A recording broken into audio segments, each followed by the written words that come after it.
This weather stripping, every time I open the lift gate on the back of the Tahoe, it pulls out.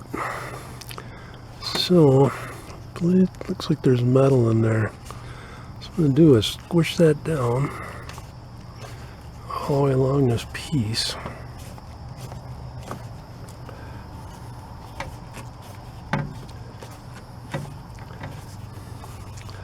And then put this back in.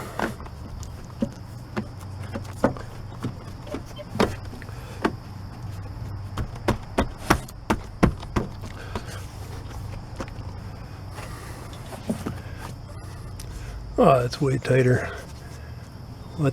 I'm gonna shut the gate and open it back up and see if it's moved. Nope, it didn't move. It's nice and tight now. Super easy fix. Be sure and check out my other videos. Please subscribe, like, share, leave a comment below. Have a great day.